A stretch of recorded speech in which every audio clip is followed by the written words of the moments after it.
where you were like before coming to us when it comes to your entire YouTube channel? I primarily wrote stuff on LinkedIn, and LinkedIn has always done really, really, really good. Knew I wanted to do YouTube because personally, YouTube is the channel that I consume the most. I engaged a previous YouTube agency that said they could do it, and it sounded good. They said they would write scripts. I remember the first script that they sent me. It was basically the intro, the outro, and everything in the middle was completely blank. And it was like, fill this in. It took me like 5 hours to fill it out. Just that single script for a single video. I was like, okay, this is not sustainable for me. What was the overall impact that you've seen from the videos and the work that we've done?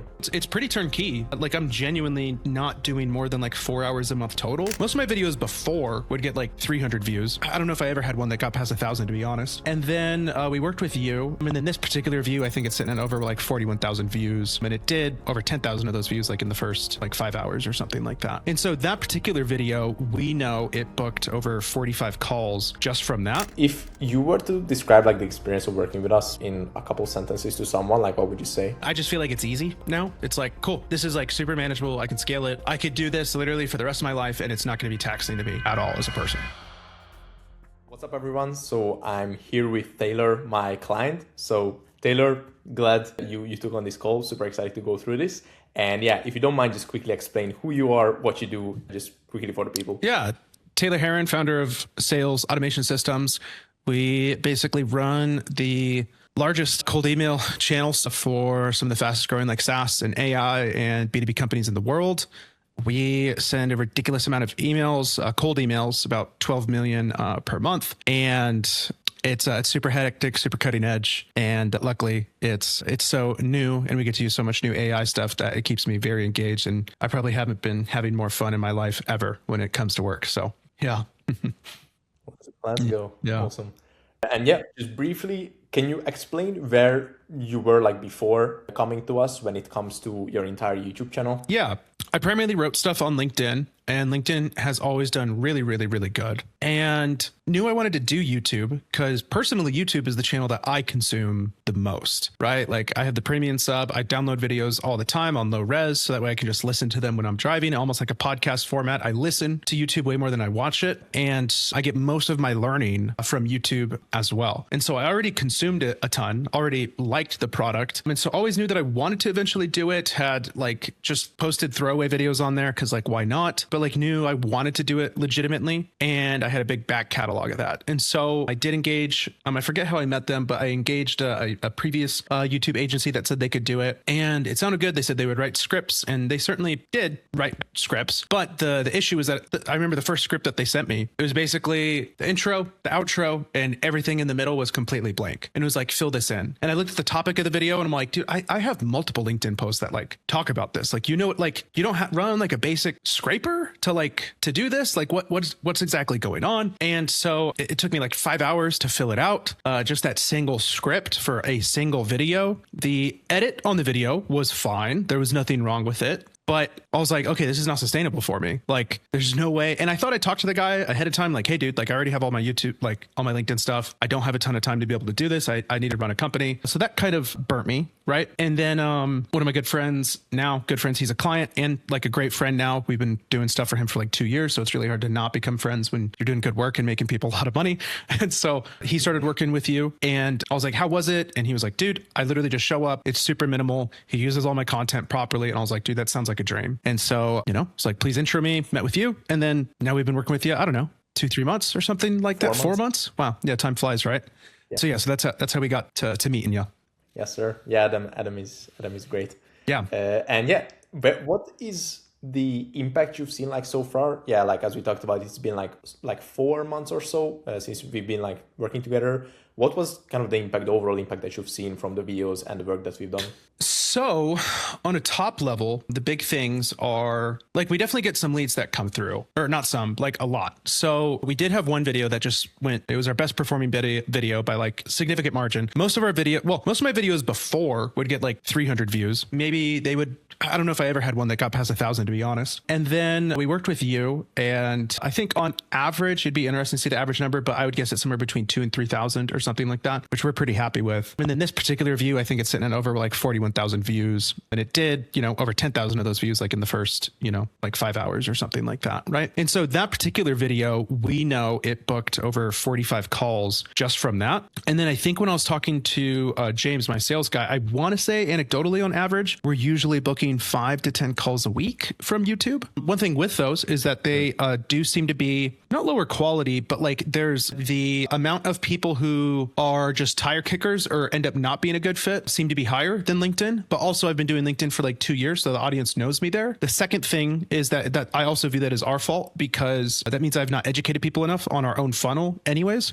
And so now we're deploying like VSLs. We're really updating like all of our web forms, so that way it's explicitly clear, like, hey, here's what you should book if this is what you're looking for. So I don't really look at those things necessarily as negatives. I'm just thinking out loud about them, like just transparently, right? And so that's been really cool. So we definitely have like lead flow from it. I know my sales guy he's waiting on me. I've been doing a big migration project for like 4 weeks now. When I'm done with it, I'll finally have sales analytics, so I'd be able to like give you exact numbers from a dashboard on what it is that YouTube's been doing for us. And so like that's pretty big. The other second thing that's really interesting though that has come from it, and this is almost more valuable to me than just views or like leads or whatever, is that I'm realizing it's starting to help me like actually systemize my content properly, right? So there's certain content mechanisms where like I think in a perfect world, YouTube is where I really talk about my big ideas in a longer format, right? 20-minute videos or whatever. I think most of our videos are like closer to 20 minutes. And what that's causing it to do is like I can use content to create stuff on other channels. So for example, it's exactly 24 hours since I wrote this LinkedIn post. I have a LinkedIn post that I just wrote, and all I did is it's basically the LinkedIn version of that really successful YouTube post that we made. It has over 2,223 impressions right now. So it's on track to be my best post literally ever. And it has 3,874 comments, 1,844 reactions. Once again, all right at the 24-hour mark. So it's going to be my best post literally ever. And it's very interesting because it's like all I did was I took that post, I figured out a hook for LinkedIn, and then I wrote basically the written version of the post. And then I also used Lovable to create a lead magnet for the post. And also basically the lead magnet for the LinkedIn post itself is basically like a cheat sheet that Lovable made. That's just like, here's a graphic for how we think about this stuff. And the video itself is the lead magnet too, right? So it's like, okay, so that's really interesting because like, obviously that system, it's feeding the LinkedIn content now. It's going to feed short form content that we're working on next. And then all of those things will be able to monitor for the outliers. And then those will also feed the YouTube mechanism. If we see a short form take off, then like that'll like give you a video where it's like, hey, maybe we should actually talk about this idea, but in a bigger way. Maybe we should drill down here. And then it's a similar thing for LinkedIn where I can just write content there and just like ideas that we're thinking about, or LinkedIn's really good for like really quick videos on like client testimonials or case studies or things like that. And so like all of those things are kind of feeding each other. And I didn't realize that YouTube could become, I was aware of it. Like I've heard Hormozi kind of talk about like he has a similar model, but he uses Twitter to feed YouTube and then YouTube does everything else. I don't do the Twitter component at all, but like that's like a secondary benefit that like I've just realized over like the last week. Like I said, that I think is even more valuable than the first thing. Like cool, leads, whatever. We get leads doing other stuff. That's kind of what we do. We're a lead generation company. Still obviously valuable and rad and it pays for itself. But like I think the biggest thing for me is that like, okay, cool. It's making it so that content is actually like a manageable and sustainable habit that I can implement while still running my damn company and putting out fires every day. And that's the biggest, like most valuable thing I could say for sure. So love it. Love it. Yeah, I mean, I feel like a long form video content and YouTube in general is like such an important part of like a good content flywheel. Like a bunch of companies are like pushing out, especially in the B2B space, like pushing out content on all platforms but YouTube. And I just always feel like if you were to just like putting YouTube into that like whole mechanism, it would not only like lead to much better results, but it would make it a whole lot easier and a whole lot predictable. So yeah, I definitely love that like kind of thing that like most people don't even think about when it comes to YouTube. They think about the leads, but yeah, as you said, sometimes it can be like even more valuable to just like have that component of the whole content flywheel that you have, which is the YouTube long form stuff. Also, in terms of like, you kind of like touched on this already, but like, can you tell me a bit more about like the main like challenges and obstacles before like working with us that you've like faced when it comes to creating YouTube content? You talked about the scripting part of it. Were there like any other parts where, you know, before working with us, there was like a big sort of question mark in your head or like you were struggling with that? No, like the main thing I've been trying to solve for is how do I make it habitual and sustainable, right? Because that's how I kind of approach everything. It's like, what's the point in going to the gym today if you can't go to gym 3 times a week? Like there's no point in going to the gym today if you can't go to the gym 3 times a week, right? And so for anything, I kind of think of it through that lens. sense, right? And then like all the other stuff is just like assumptions. It's like, yeah, of course edits should be there and edits should be good. And of course SEO should be there. And of course SEO should be good. But like as a founder, it's like those are all assumptions. It's like, yeah, if you even play the game, like those are just check boxes. What really matters is like, can I actually like ingest this into like our company strategy and sustain it so the channel actually allows itself to compound, right? That's really the trick as I see it. So yeah. Makes sense. In terms of the process of currently creating YouTube videos, can you tell me more about like what that currently looks like from A to Z, just producing YouTube videos with us? Right now, it is pretty turnkey. So let's see. You guys are pretty good at coming up with ideas on like, here's maybe some things that we should talk about. Usually when you come up with those ideas on like, cool, what's the next 4 videos we'll want to make? Next 4 or 5 videos we want to make. If you need further insight from us, then we shoot you voice memos, we shoot you looms, which is really nice because like that's just how me and my team talk. We just think out loud and we're super async. So we don't need to hop on calls or waste people's time. So we can just shoot a quick 5-minute thing, usually get you the links to the stuff that you need, and you guys are usually able to take it from there. And so even more recently, a lot of the scripts, I haven't even had to edit the last 3 scripts, which is pretty cool. But also even at the beginning, when you sent scripts over, each script wasn't taking me more than like, I think 15 minutes to like edit. So they were 90% of the way there and I just needed to take it to 100%. So that was really, really great. But recently it's like, you guys have been getting better at understanding like you understand like what we do, the brand, like all of that kind of stuff a lot better, which is really cool. So like the efficacies get even more harmonious, which is rad. And so right now it's literally like, cool, the script comes in. Now, sometimes it screws me where it's like, oh, I need to do like an edit here. So I actually can't record it now. But for the most part, I'm like, cool, I'm just going to record. And I pull up the script and I'm like, okay, cool. Yep, this is good. I'll just going to record it right now. I don't need to make edits. I record it for 20 minutes on Riverside or whatever, shoot you guys over the link and go, cool, script 15 is done or whatever, or recorded. And then you guys take it from there. You shoot over the draft of it and you guys use this good software. So that way I can like comment with timestamps on things that need to be implemented or whatever. So I really take the time to actually like watch each video and try not to have anything going on so I can actually pay attention like to the graphics lineup, things like that. You guys have also been really cool where I was like, hey, like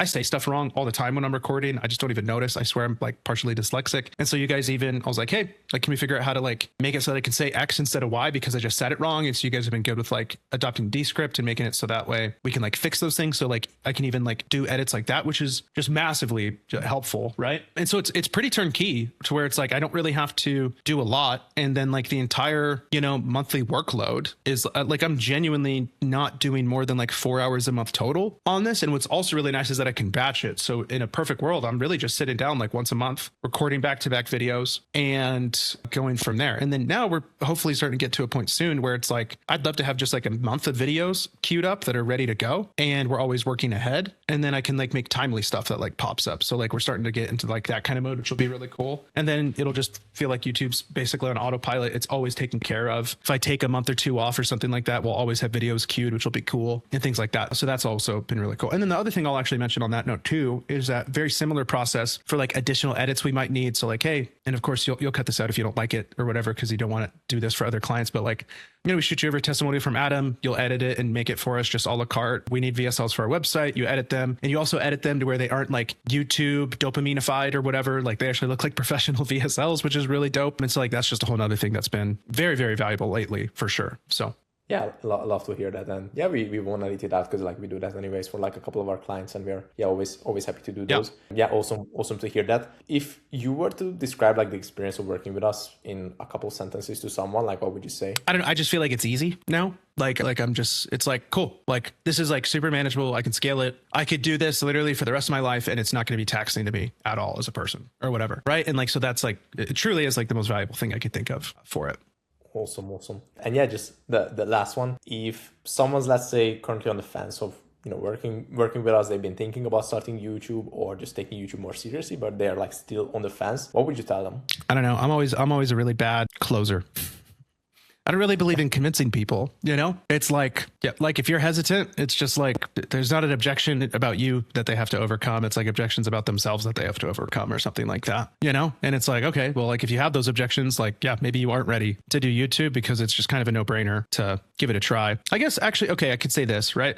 The biggest issue that I see with most people is that they don't understand like time horizons, growth multipliers, things like that. So it's like, even with me having a negative experience with that other YouTube agency, externally, people would look at that as like a negative experience, but internally, it's like I learned a lot from that engagement. You know, like I learned a $10,000 lesson from that engagement. So it's like a lot of people don't think that way for some reason. They value their money like way too much instead of just like, it's like, okay, what is literally the worst that happens? You learn the service sucks, your worst fears happen. Okay, but now you know what you actually want in the next YouTube one that you get. So like you still don't lose anything. So like I've just always looked at it like that way, where it's like, I don't know. And it's like, it's such a low, especially for us, it's such a low amount where it's like, if we close, your retainer could be 10 grand a month. And if we close 2 clients a month, it pays for itself and it breaks even. And then that's only if you try to justify it monetarily. It's like, well, there's other effects where even if we didn't close a single client, we're developing brand and reputation and authority within our audience. So who really gives a shit if we like close people or not? And it makes, so like, I don't know, there's just a ton of stuff like that comes to mind where it's like, typically like people, if they can't make a decision on this kind of stuff, it's just like, it's not the vendor that you have hesitancies with. Like the decision's pretty obvious. It's like I feel like you should like look internally instead or whatever, you know. But I don't know. It's probably not helpful to anybody. But that's the first thing that comes to mind. Yeah, I mean, I like that because like I feel like when you have like a functioning business and you create content, like if you implement YouTube content properly, like it's very hard to not make an ROI in it because as you said, like there's like so many like use cases for it where like in one way or another, like you will make an ROI in it if you do it like properly and you have like a functioning business outside of that. So yeah, I definitely agree on that front. Cool. Any like final thoughts you would like to tell the viewers? No, I think we've covered a lot, man. Yeah. Awesome. Taylor, really appreciate you. And yeah, very much looking forward to what this whole thing will amount to in the next like 6 to 12 months. Sure. Super excited to scale forward. And yeah, hopefully we'll do a similar interview in like somewhere in the future where we have like even better results and can share you more. Yeah, totally agree, man. Awesome, man. Cheers.